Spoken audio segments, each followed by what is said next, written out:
मंदिर जाते हैं, भजन संकीर्तन में भाग लेते हैं, लेकिन फिर भी उनके मन को शांति नहीं मिलती। ऐसा क्यों होता है? इस विषय में एक प्राचीन कथा प्रचलित है जो यह स्पष्ट करती है कि पूजा के बावजूद भी मन अशांत क्यों रह जाता है। प्राचीन समय की बात है, एक गांव में एक महिला रहती थी। वह बहुत धार्मिक थी। प्रतिदिन सुबह सायं पूजा पाठ करती थी। घर में मंदिर बनवाया था जिसमें नियमित दीपक जलाती, भगवान की आरती करती और भजन गाती। गांव में जब भी कोई संत या साधु आते, वह उनका आदर सत्कार करती, उन्हें भोजन कराती, यथाशक्ति दान पुण्य भी करती। फिर भी उसका मन हमेशा बेचैन और अशांत रहता। उसे लगता कि जीवन में कुछ कमी है, कोई अधूरापन है। उसने कई बार भगवान से प्रार्थना की कि उसे सच्चा सुख और शांति मिले, परंतु उसका मन स्थिर न हो सका।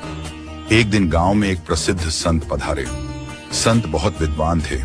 वे गांव-गांव घूमकर उपदेश देते थे और घर घर जाकर भिक्षा मांगते थे। जब संत उस महिला के घर भिक्षा मांगने आए तो महिला ने उन्हें आदर पूर्वक अन्नदान दिया और बड़ी विनम्रता से प्रश्न किया, महाराज, मैं प्रतिदिन पूजा करती हूँ, नियम पूर्वक व्रत उपवास करती हूँ, साधु संतों की सेवा करती हूँ, फिर भी मेरे मन को शांति क्यों नहीं मिलती? कृपया मेरे दुख का कारण बताइए।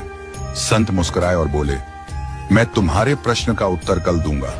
अगले दिन महिला ने सोचा कि संत कोई विशेष उत्तर देंगे, इसलिए उसने उनके स्वागत हेतु स्वादिष्ट खीर बनाई। जैसे ही संत उसके द्वार पर पहुंचे और आवाज लगाई, वह खीर लेकर बाहर निकली। संत ने अपना कमंडल आगे बढ़ाया और कहा, इसमें खीर डाल दो। महिला खीर डालने ही वाली थी कि अचानक उसकी दृष्टि कमंडल के अंदर पड़ी। वह चौंक गई। कमंडल अंदर से गंदा था, उसमें कचरा भरा हुआ था। उसने तुरंत कहा, महाराज, आपका कमंडल तो गंदा है, इसमें खीर डालूंगी तो यह खराब हो जाएगी।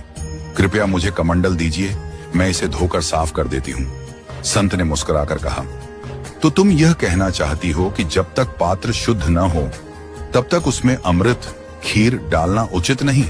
महिला ने उत्तर दिया, हाँ महाराज, ऐसा करने से अमृत भी अपवित्र हो जाएगा। तब संत ने गंभीर होकर कहा, ठीक यही बात मैं तुम्हें बताना चाहता था।